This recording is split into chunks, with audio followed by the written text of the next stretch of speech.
Hi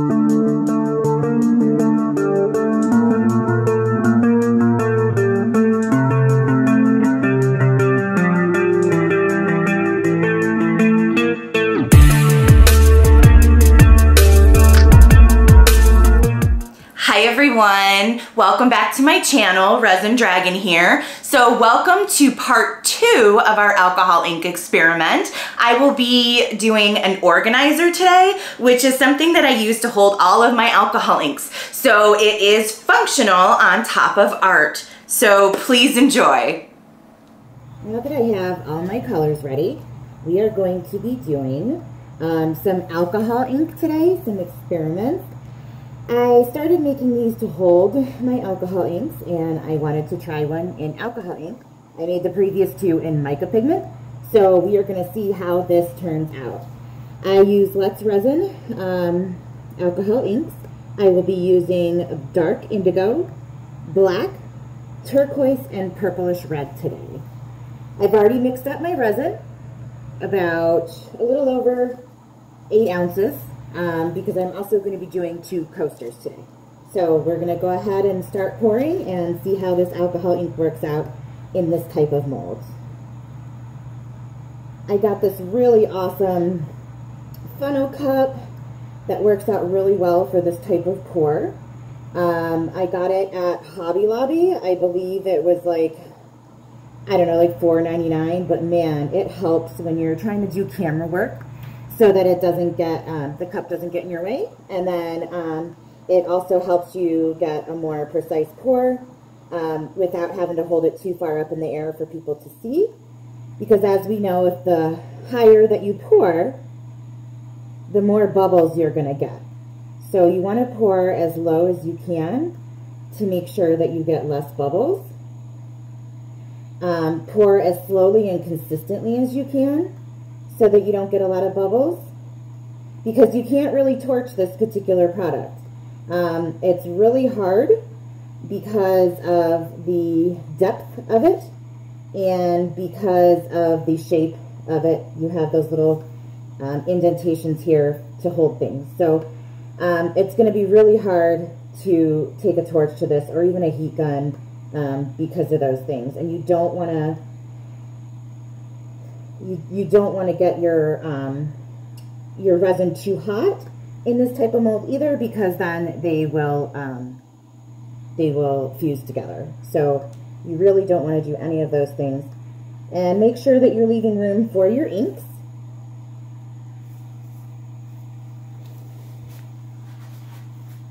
They do take up space, believe it or not.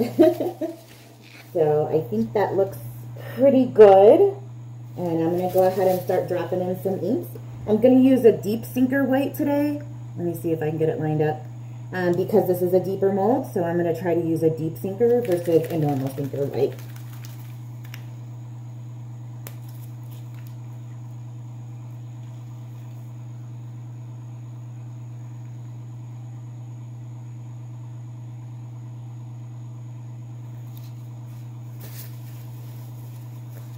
And make sure you shake these really, really well, because if you don't, then the pigment isn't going to come through if you're just going to get a bunch of alcohol. So just make sure that you're doing that as well. So I'm just going to start plopping it in wherever I see fit.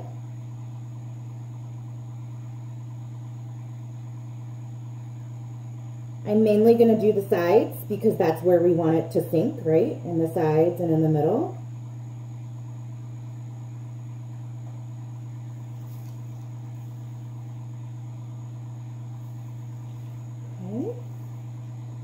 There's the indigo. Now we're going to go in with some black. You can overlap the colors if you wish, or you could do them singly. It doesn't really matter. It's this is the one thing about alcohol inks that's super fun, is that it's really, really creative and really flowy, and you just never know how it's going to turn out. So it's like a big surprise at the end. Now we're going to go in with some turquoise.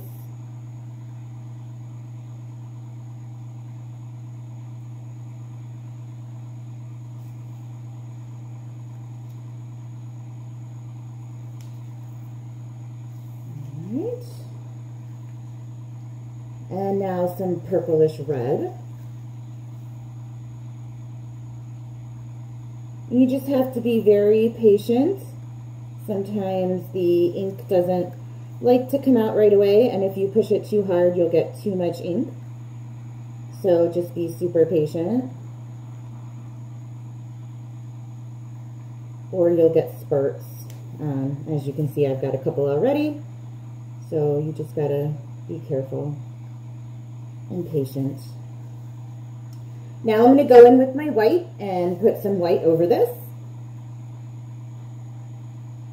And you're going to see some reaction here from the inks.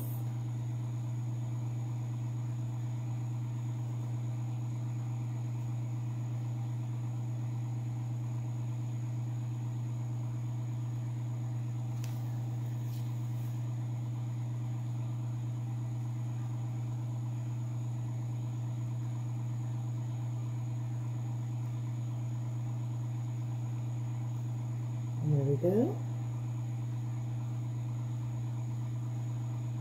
And again, there's really no wrong way to do this. This is, again, a very free-flowing type of art. So there's really no wrong way. You could do multiple layers. So I'm going to do that now as well. So keep putting on colors until you're satisfied with what's coming through. So I'm going to do that now. I feel like this is starting to look a little Christmassy, but again, you really don't know until you're all finished what this is going to come out like. So we're going to go back in with the dark indigo. And I'm also going to start filling in some of these white spaces because I don't want too much clear. And you see how it's still reacting to the ink, which is super cool. This process is really fun to watch.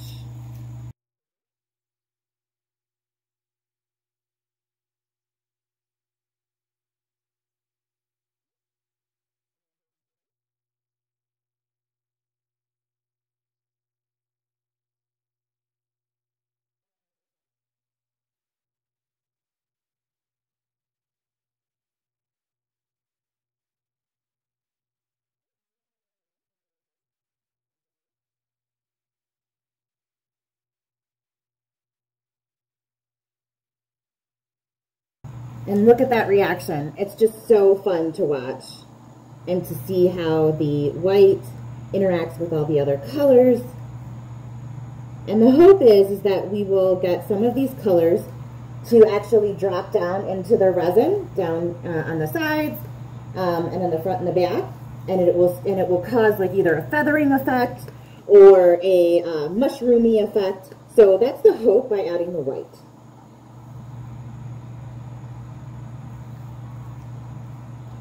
I'm going to go ahead and actually do one more layer because this is such a deep mold. I really want to try to get them to sink as much as I can. So I'm going to go ahead and do one more layer. As far as how much alcohol ink to use, again, it's pretty free-flowing, but you just want to make sure that you're not overwhelming your piece. If you do more than 20% of your resin volume in ink, it will not cure properly. You'll get some tackiness on the top, and it just won't cure very well. There are ways to combat that and to fix it, but we'll talk about that maybe in a future video. Right now, we're just going to experiment with ink and see how this awesome thing comes out. That was a lot of black. These tend to get a little leaky sometimes, so you will get super messy when working with alcohol ink.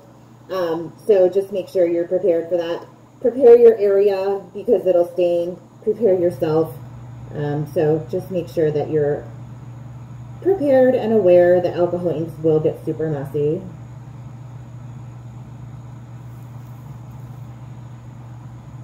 And it almost gives like a tie-dye effect on the top, which is super neat. That's one of the other things that I love about it. We're going to go with the purplish red. Is that it kind of gives like a tie-dye effect as well. So it's really fun. And you just never know what it's going to look like after it cures. And experiment, you know, to see what you like the most, what colors you like, and where you like them, what color combos, how to actually spray the ink, because like I said, it sometimes spurts, like that, it sometimes spurts out, and you're going to get some weird color things going on there. So it's going to be a learning process for all of us as we're trying these. This is really only the second time I've ever used alcohol ink, so this is going to be really fun to see how it comes out. And I feel like every single time you do it, it's new. It's never the same. Even if you use the same technique, you could try all your might, but they're going to come out different. And that's okay, because I think that makes art very unique, right? Nobody can duplicate it, and it's going to come out different every time, and a different experience for your clientele as well. When they get a piece, they know that it's custom and it's by you, and it's going to be different. Okay, so I'm just going to make sure that every bit of alcohol ink is covered with white. It's looking really good. I'm super happy about this, and I can't wait to demold it in a few days. All right, so that is alcohol ink, and that is how it goes. The other thing, another reason why you don't want to torch this is because alcohol is very flammable, and if you torch this, you could potentially start a fire in your studio because alcohol ink is flammable. So do not, after you put alcohol ink in your project, don't ever, ever, ever torch it. Part 2. Okay, so I don't know if you guys remember from that video with the coasters, but we also did another organizer for my alcohol inks. And this is the back of it. So what happened is remember we just talked about that the alcohol inks, as they react and as the resin cures, it kind of pulls inward. The resin, as it cures, also I really don't know how to explain it. The best I can explain it is that it shrinks. So you have to make sure that you always fill to the tippy top. Unfortunately, it looks like I did not, because right here on the edges, you could see that there really isn't enough resin in this corner here. So what I'm gonna do is I'm just gonna mix up some art resin real quick and put it over top. And I secured it with a hairband because I didn't want it to leak. The mold actually started to come away from the resin here, and I didn't want it to leak all the way down and leave like drip marks. So I just really wanted to fill in this portion here and a little bit more over the top. So I'm gonna go ahead and do that. And the art resin, this is normally what I use for doming. So this will work just fine for the bottom of this. And it cures within 24 hours. So we don't have to wait too long to unmold this puppy because I've been waiting 3 days already. So I'm gonna go ahead and mix some of this up and we will fill that in together. Okay, I've got my resin all mixed up. And even though, again, this says no VOCs, I did put my mask on, so that's why I'm a little muffled. But we talked about that in my safety video, right? That's my preference. That's what I choose to do.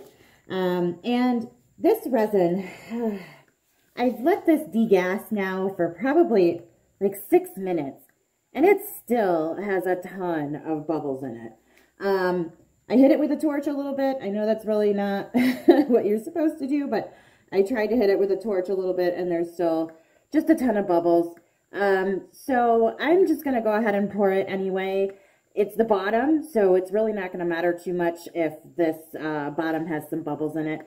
But we'll try to smooth them out as we go and maybe light them up and see if it works. But yeah, this is something that just happens with this resin, especially if you're mixing a very small amount. It tends to just have a ton of bubbles. So it's a thicker formula, which is why I use it for doming, because it tends to have that bubble effect over the top of things. We don't necessarily want the bubble effect on this, but we're going to go for it anyway and see what happens. But I just wanted to show you just the beautiful colors before we put this on, and how it almost kind of looks like tie-dye. I just really love that look. So let's go ahead and pour this on. make sure that we get into this crack over here that we're trying to fill, and then we'll fill the rest of the bottom of it.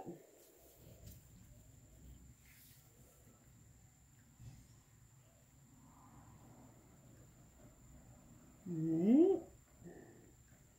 So you see how that just kind of filled it right in there, right? So we're just going to pour on the rest of this.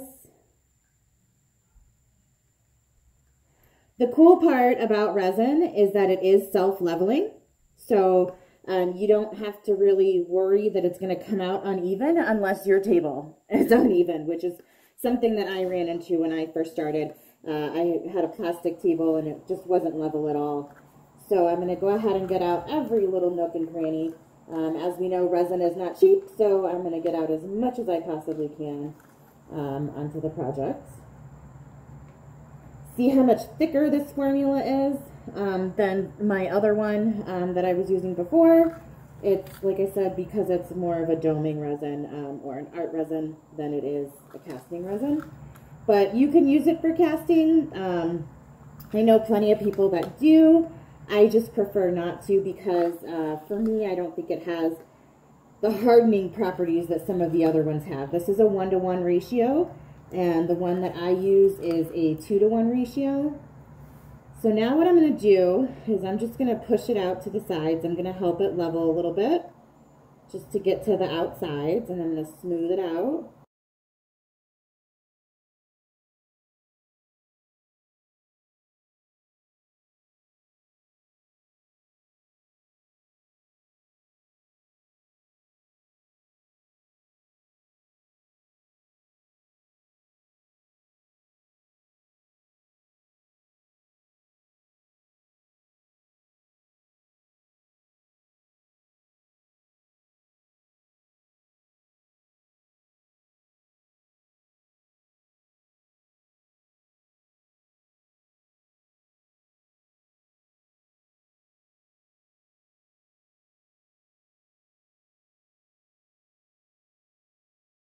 All right, so now we're just gonna hit it with our little torch. It's just a butane torch that I use. It's, I don't know, I guess for kitchens, like creme brulee, things like that.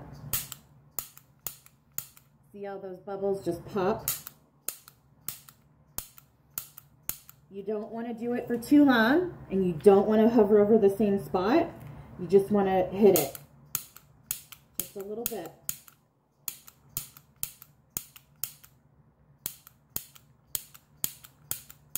Okay, so not all the bubbles are going to go away, but what will happen is that as the resin degasses, a lot of them should just pop on their own. So I'm not going to worry about torching it too much. I just wanted to get a majority of the bigger bubbles done. The micro bubbles might just take care of themselves. And if they don't, like I said, it's the bottom, so I don't really care. So I hope you guys have enjoyed this, and we will come back tomorrow after this is cured so that we can go ahead and unmold this one. All right, so we will see you tomorrow. We are back. Okay, it is 24 hours later, and it looks like this has cured up really nicely, and you can see here is where the clear actually filled in that gap. So that should fix that problem there. And the rest of it is nice and flat, so it's no longer indented. So we're gonna go ahead and take this hairband off, and we're gonna unmold this puppy and see how well it worked. Now, if any of you have never unmolded, demolded, what's the proper term? I use them interchangeably, unmolding, demolding. But for those of you who haven't done this particular mold before, it is an SOB to get out.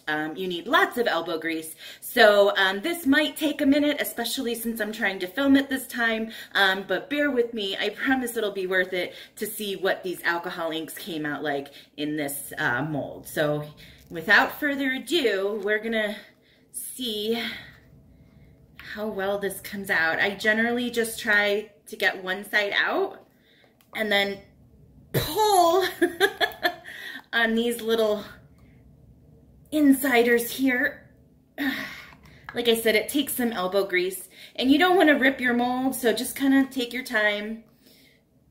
Pull it a little bit out at a time. Oh, one popped. Woohoo! Okay, 2 popped. 3 popped. All right. And then generally what I do is then go to the front and try to pull out these front pieces and then pull it out in the middle as one piece. So, see if we can turn it inside out. And, oh boy, he's fighting me. Oh, 1's out. 2's out. 3. All right. And then we're just going to pull the middle. There we go. And it is free. Oh, wow. This came out really cool. Look at all the stripies on the side. We've got some purple on this side, and you could see some teal, some blue, some more purple, or that purplish red maybe. It kind of looks like that all the way around. I'm really digging this. I might have to make another one. Oh, the back, there's lots of feathering on the back. You can kind of, let me see if I can get the camera real close. You could see some feathering right up in here and here. Where there's some clear still left, you could see some real nice feathering. Sorry if there's a little bit of glare, but I think that came out really nice. This is better than I would have expected. And then here's the inside. You can see some real nice feathering and some real nice lines in there as well. From the inside this way. Some of those white splotches we were talking about, but otherwise I think it looks really nice. So leave me a comment and let me know how you think that this came out. Some alcohol inks on a little organizer. So I will then take pictures of all my alcohol inks in all 3 organizers that I made and put them at the end of the video as well. And here's the part we had to patch. And as you can see, it's just clear. Well, you can sort of see, there you go, right here. It's just clear, but hey, that's okay. It's art, right? It's not meant to be perfect. So there's a clear spot right here. But that's the spot that we fixed, so it worked. And we got no leakage on the sides at all, so there's no sanding required on this piece, which I'm super excited about. All right, and here we are with the finished product. The one here in the front is the alcohol ink that we just did, and then the 2 in the back here are the mica pigments that I did the last time that I referenced in the video. So there's all 3 of them together holding all of my alcohol inks. I hope you enjoyed this episode. Please consider dropping a like and subscribe and comment if you so wish. I would love to hear from you. So until next time, why don't you pour one for me?